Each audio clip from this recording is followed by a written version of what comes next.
abroad to come and work with the government and the ministries and the public administrations locally. So with the councils, the city councils, take them in. You don't need to give them a lot of money, honestly. They just want to see that they're being welcomed in here. Now, I don't know if you're all aware about the process in order to get in the public administration. At least for the external affairs, it's terrible. I mean, they've been blocking as well the competition for so many years, and then when people get somewhere, you can tell that it's been politically nominated, because it's not people who've been waiting in the external affairs for many years, the professionals and so forth. So that draws you back. So when you leave abroad and you say, oh, I want to come back and work for the government, and then you see who the government is and how your Prime Minister can't even speak English, then you're like, why? So I think in order to open this world for the new people to jump in, you need to open the doors for them, and the doors are being closed. Okay, we do have internships in the Chamber of Deputies. I myself have had many interns, as well as a shadowing project, so I've taken in lots of students in the Romanian Parliament, and I had a legislative hub for Romanians, especially the young Romanians who live abroad. So I did a lot of things in this, but I'm just an MP. I know it might sound incorrect, but an MP cannot do everything. It's the government that has to give the green light. And I think the government can have this civic program for 6 months or for 1 year to welcome the students and the alumni to get into public service. Whether it's public administration locally, it could be in the IT, it could be, I don't know, in the public policies, but especially public policies, and you will know better, Google, because you know what a public policy is. And we have so much potential in the youth, but we don't take them in. I'm pretty sure that even in this room, if I ask you, let's write a white paper on immigration, we would have 10 white papers. It's just that they don't take it into account. It's a political will. We need political will. So this is just one idea. I have the civic program concept already written. It's ready to be sent out to whomever wants to take it into account. I had a strategy for the department for the Romanians who live abroad, which is a department I used to be a ministry. I wrote it for them, and they still didn't take it into account. Now, when it comes to legislative efforts, I did have a couple of wins. For example, for the pupils who were schooled abroad, when they come back home, we have around 10K kids coming in Romania, and no one cares for them, especially not university, but normally the primary and the secondary education and the high school. There's 10,000 people who get back home and they get integrated in the Romanian school, and no one knows, do they even speak the language? Do they have the vocabulary to give exams? Or when it comes to maths, for example, in other countries, they're not so well advanced in maths and so forth. So we've had people who had to repeat the school years because of this. So my law says that we need to have integrating groups for the people who get in the Romanian schools in order to bring them at the same level with the rest of the kids, and then you can get the bullying out as well, because they would be a bit more integrated in school. So it's accommodating groups for the pupils who were schooled abroad. And then when it comes to students, actually in the youth laws, I've already had a lot of amendments that already passed. We've had a lot of issues, by the way, with the youth law. But I've given, it's in the law, we have free therapy services for the students who live abroad. This was my amendment, as well as fiscal opportunities for the students who want to return. So we already have them in the law. It's just a thing of political will to open the doors. And the fact that, you know, the Romanian legislation, we have very good Romanian legislation. Just so you know, it's just that we don't implement it. So it's a case of political will when it comes to what you can do to draw them to the public administration and to get them back home. I've met with a lot of young people, and they want to help the public service. They want to be in public service. Do you know how hard it is to get into public service in other countries abroad? I mean, they would be welcome immediately, I have so many friends who work for the European Union institutions. I myself had to give a lot of exams and interviews to get in the European Investment Bank, for example. Or I know people who work for the French government, for the Belgian government. They have a lot of exams, so if they can give those exams, they can definitely give any type of exam in Romania. It's just they're not welcomed. I saw that.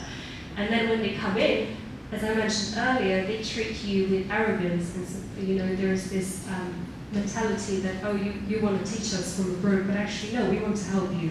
So that's it. I know. I started a bit disappointed because it's been 4 years that I've been in the parliament, and I really did my best, to try and collaborate with every political party.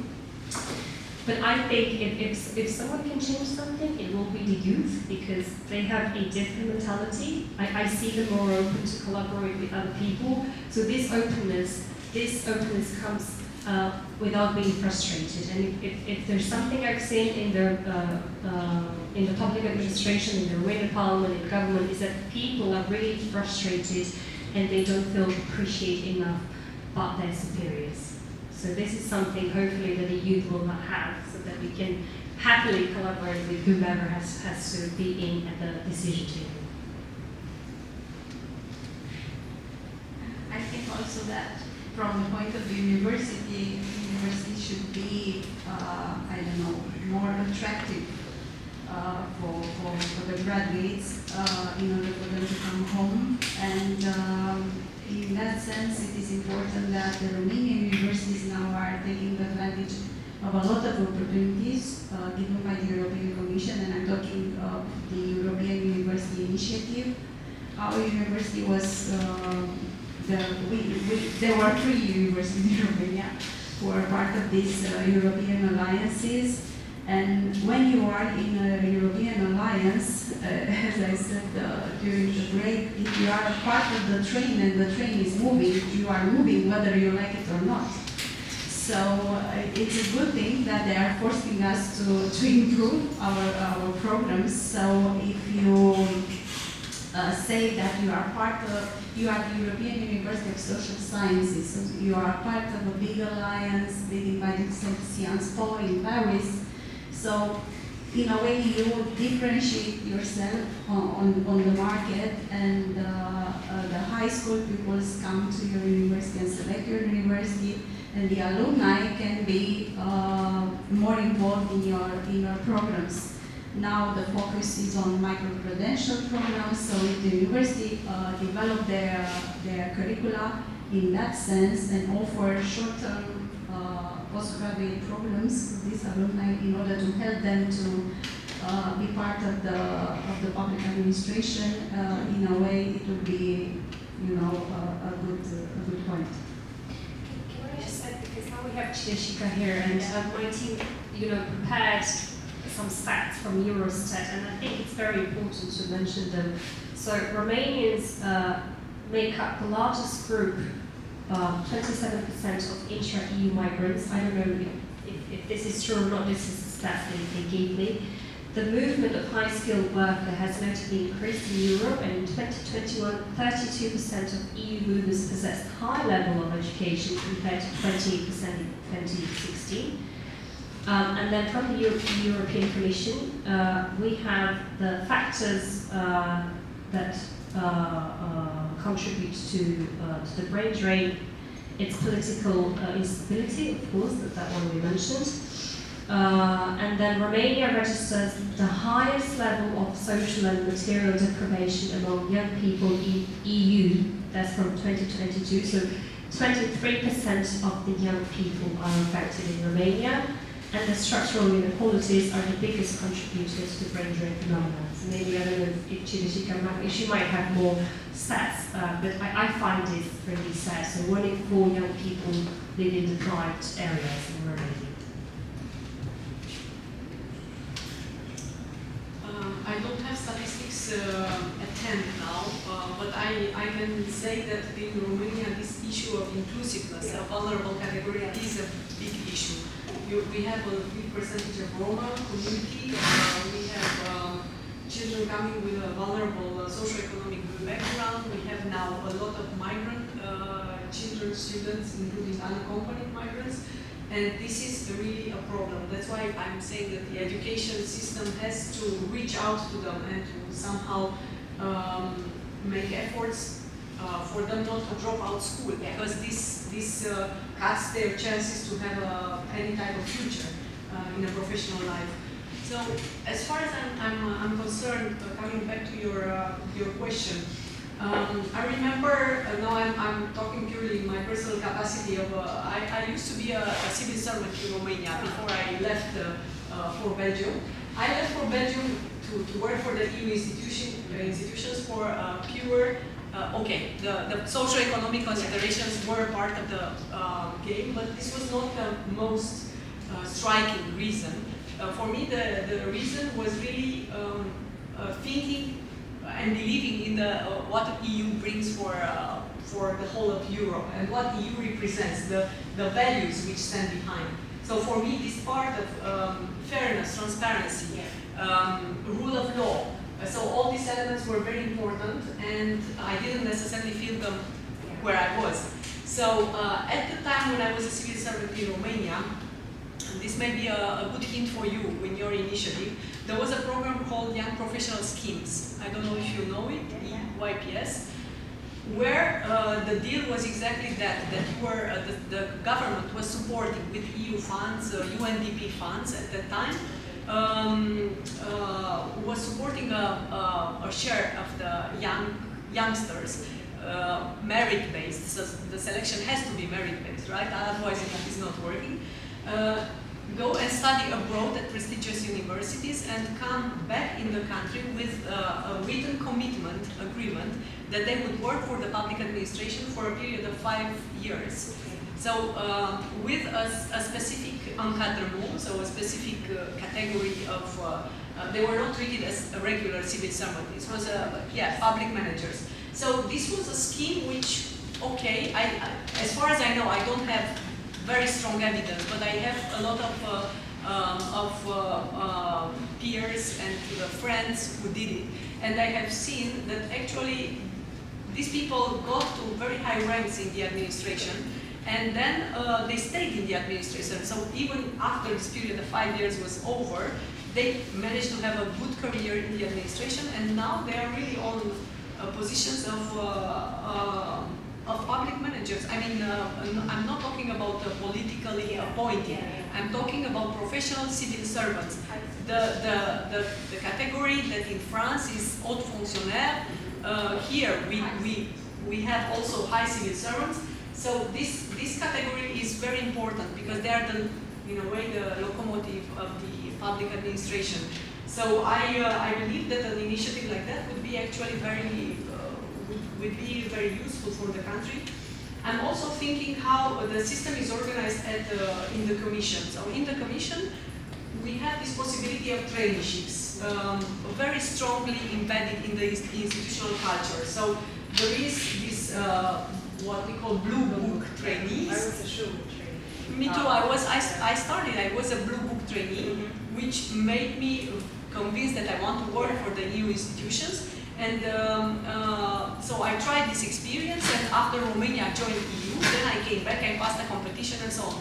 By the way, the competitions are very fierce. Yeah. So if you want to recruit good quality civil servants, you have to have a very strong recruitment process. You can't really get it on other criteria. So you have to be very strong, I mean, checking this verbal, numerical reasoning. It may seem absurd, but actually it's helping because there are several filters that help you to select the best fit for the type of job that you want. So for me, take maths classes actually. I did maths classes, so I can pass the numerical reasoning test. And abstract reasoning and so situational judgment. There are a full set of tests. But at the end of the day, you manage to select, I would say, good quality, to select good quality people, and not tourists. Yes. So that's what is important. For me, this traineeship opportunity for young graduates would be actually a very good path to explore. Apprenticeships even, for the professions, but also traineeships, to get them a chance to work in a public institution, to see if they like it, and then, if they are good in what they are doing, to be offered the possibility to stay.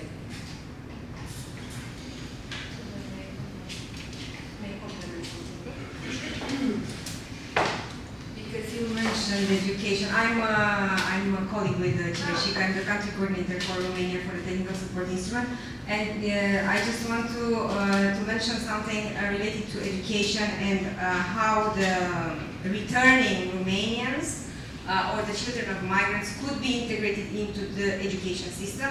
Because we just had, we're finishing now a project with the Ministry of Education on the integration of Ukrainian children into the Romanian education system, so coming from a different background, needed to be integrated into the culture, having to learn the language in order to be able to integrate into the education system, etc. So, yeah, this technical support project, we created a framework of what we call them open schools, and via these schools, these children would be easier to integrate. And this framework is not to be used only for the integration of the children of refugees, but it can also be used to integrate the children of returning Romanians, because also in many cases they are born abroad. Maybe they learn Romanian language at home, but maybe they don't know it at the level that would be needed to do it in school. Also because we spoke earlier about the work shortages and the necessity to integrate the migrants coming to Romania in order to supply the workforce that went to other countries. So these, if they come with their families, they can also be integrated via these schools. So maybe little by little we are making some progress there as well.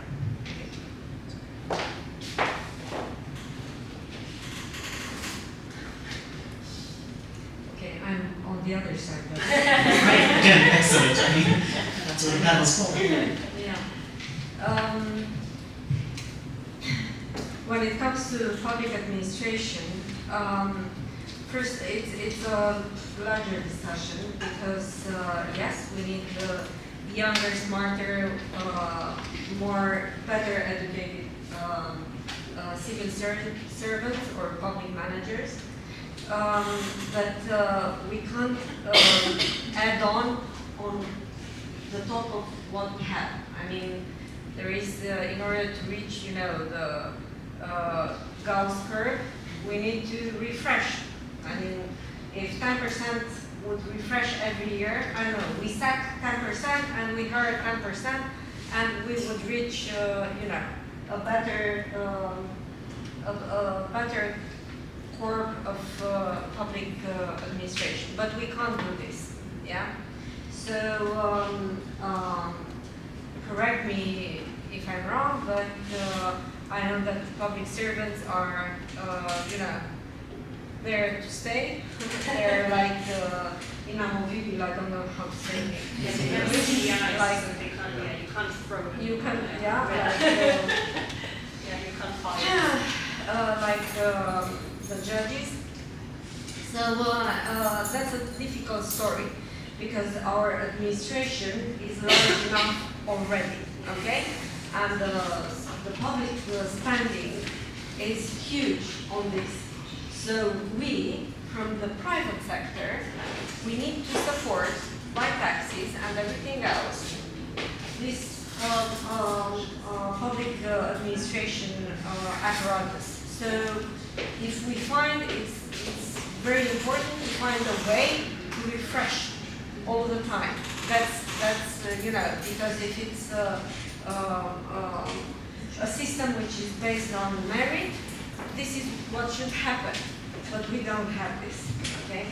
So that's one side of the story, and on the other side, I encourage young people to come to private sector, please. All right? I mean, I'm sorry, but we are in competition. And that's a fact of life. I compete in my company. I compete all the time with the state, and it's not a fair competition. No. Yeah. It's not a fair competition. In the parliament, I will give you this example. But you will still like me after this, I'm pretty sure. So in the parliament, an expert to a commission or to an expert of a political group works, has I don't know, a salary of maybe 1,500 euro per month, and that is not gross, that is net.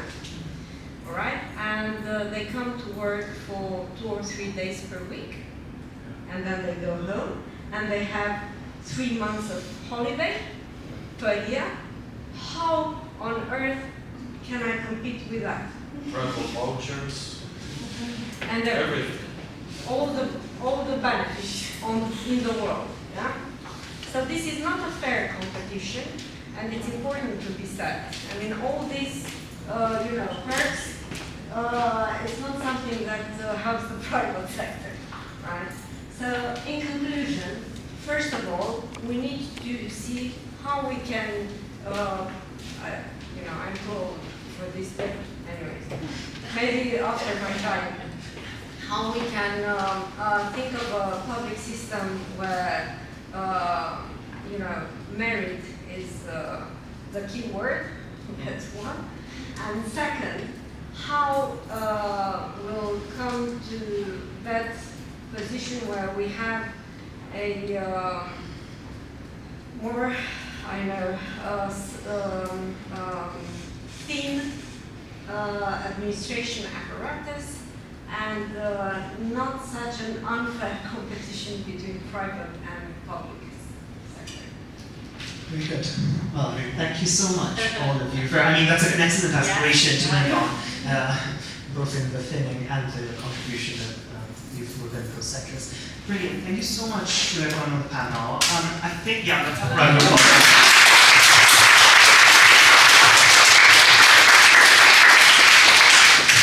I think if we have maybe time for a few questions from the audience or online, does anyone have any questions? For anyone on the panel or just the panel generally?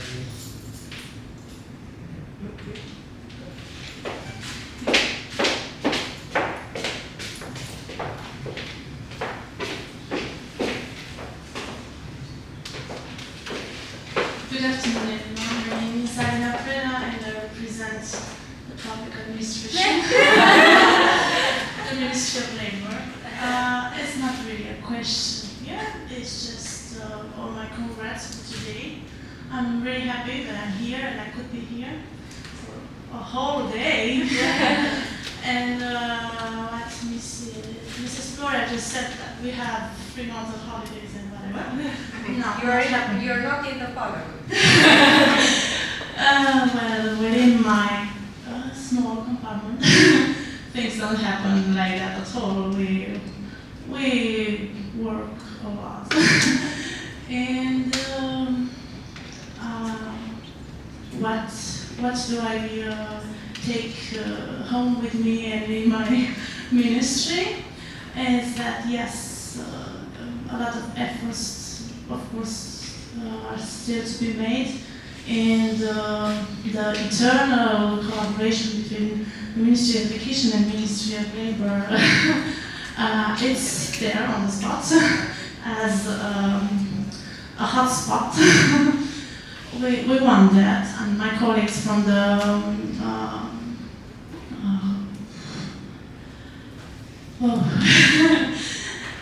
on the skills spot, want that, and we have some collaborations and some projects with the National Authority of Qualifications, so on and so forth.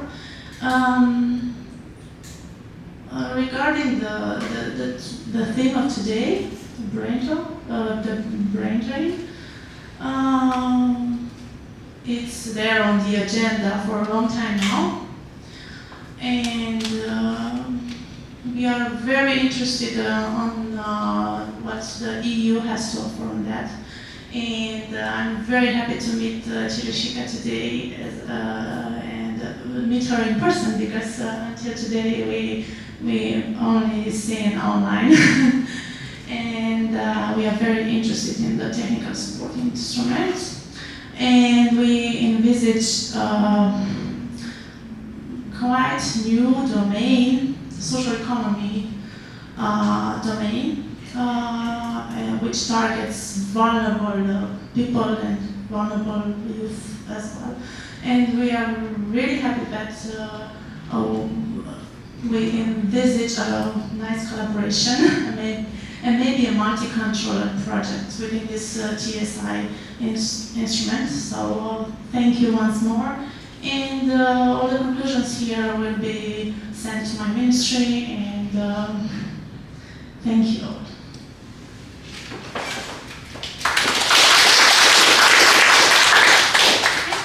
Another question? Thank you so much for the discussion. I was curious, since I think most of the members of the panel here are, can you hear me? I can. Is it okay? Yeah, that's fine. Thank you so much for the very interesting discussion. I was wondering, we discussed a lot about people coming from abroad back to Romania, especially who are in the areas of interest of politics or business, which are other areas I'm interested myself into. But I was wondering if you have any thoughts of people coming from different domains, for example, healthcare, doctors, people from STEM. Do you feel like the vision and the calculus that they make is different than these two sectors that we have discussed? Can I give you just one quick answer and then I will pass it on? I just recently heard from our community, business community, that there are a lot of nurses coming back, so that you know, which is very interesting. A lot of nurses are coming back, not so much doctors, but a lot of nurses. So there you go. Do you know why? As in, what's driving that?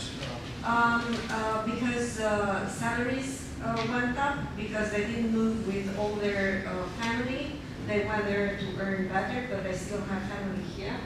And as you know, we all said, I think it's important if you have family to want back with your family. Not everyone integrates with abroad. I mean, it's very difficult.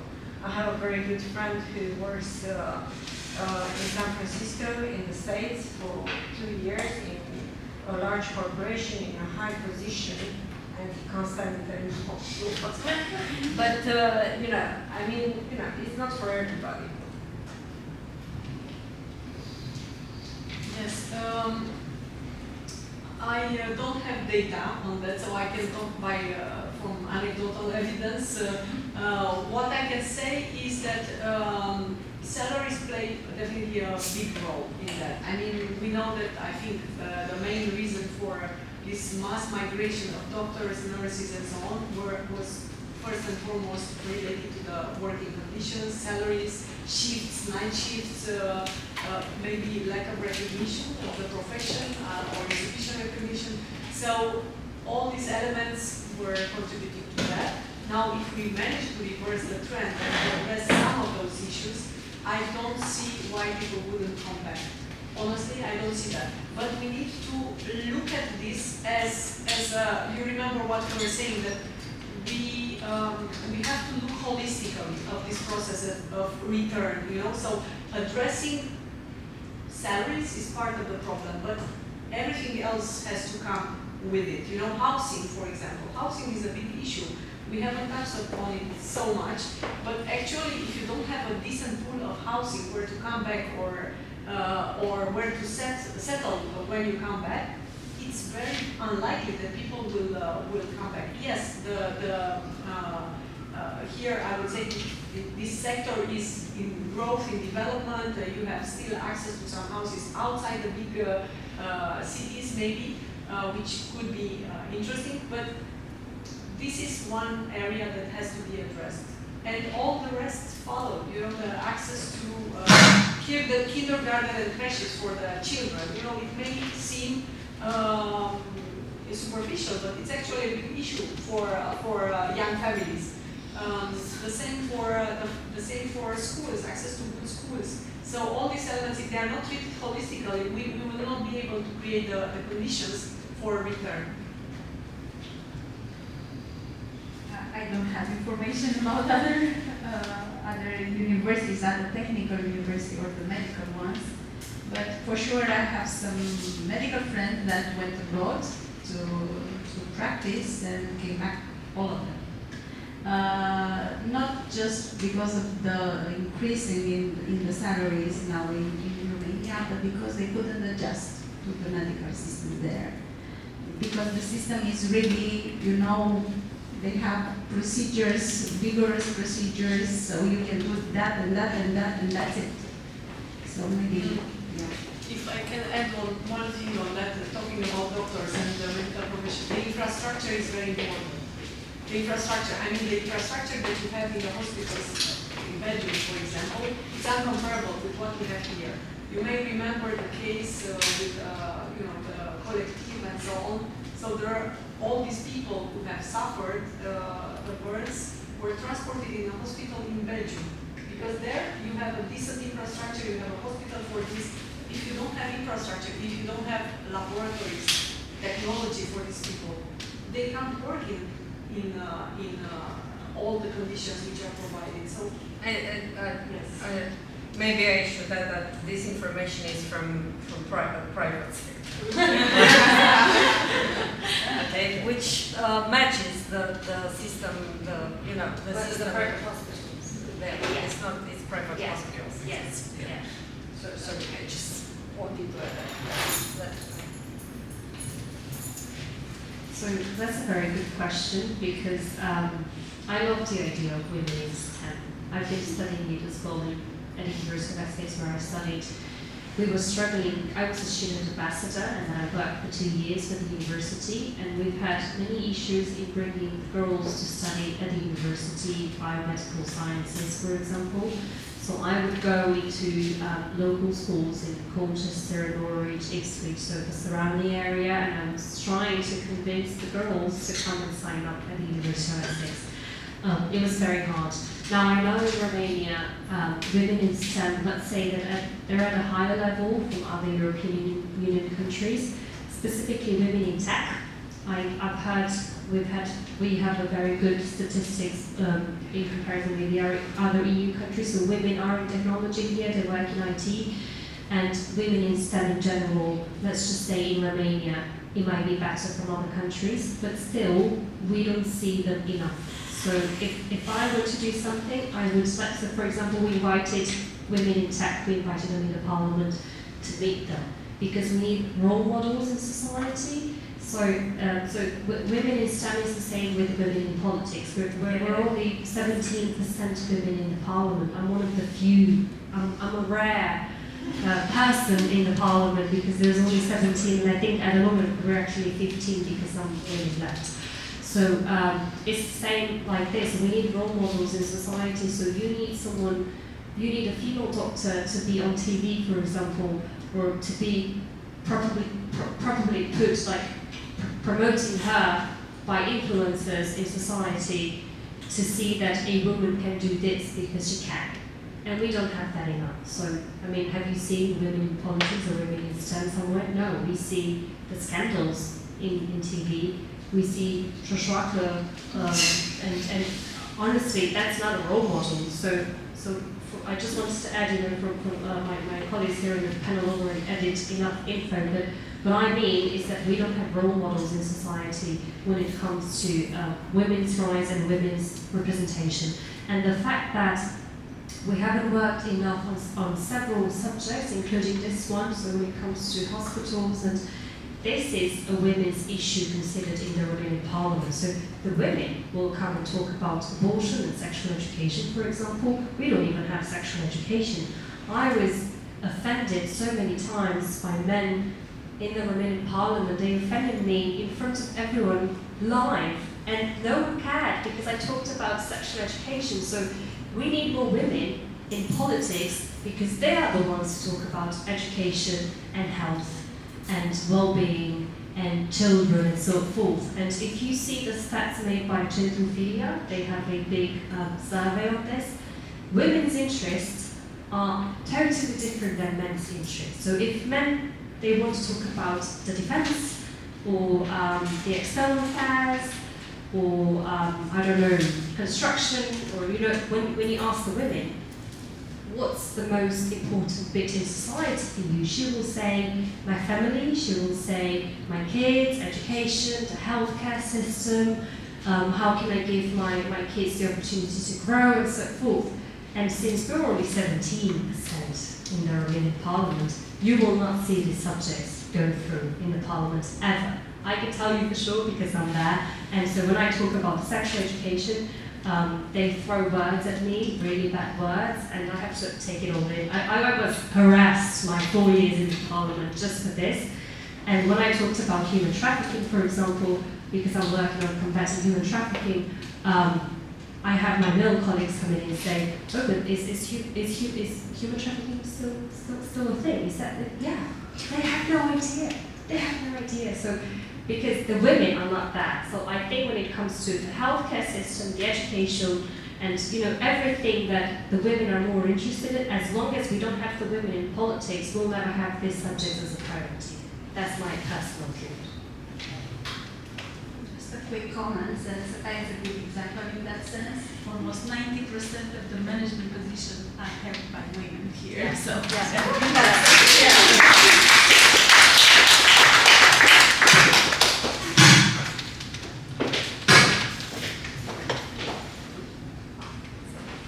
Brilliant, thanks so much. And I think we're really lucky to have 4 excellent female role models here. Yes. So in that respect, Thank you. we're very lucky. So thank you. Sorry. I just wanted to, I have a lot of things to say, which I will probably say in the closing of the event as well. But just to come back to something Smina said, but also something Laura said. We need role models in society, and we also need better PR as a country, because I think that a lot of people don't know what you can do here, and they don't know the opportunities they have, and they also don't see themselves in the public sphere. I know I have that problem. I know that maybe one of the reasons we did this event was kind of selfish, kind of to show ourselves that there is something here, and that there's good, and that there's a lot of things to do. And I cannot say how proud we are to have a panel of such brilliant women, an all-women panel, and it's just so inspiring to see that things are getting done, and that they're getting done by brilliant people. And I don't think I had much of a question. I just wanted to just show appreciation because it was genuinely a great panel. Thank you very much.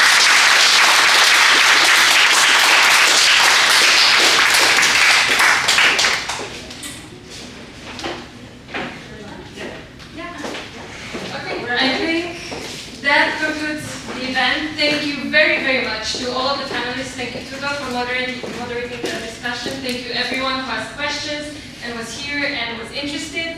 And I really hope that sometime in the future we can do it all again. Because despite how slightly difficult it was to do a conference like this in 2 months, it's one of the things that I think myself, Anna, and Andrea are the proudest we've ever done in our life. So thank you all for being here. It was really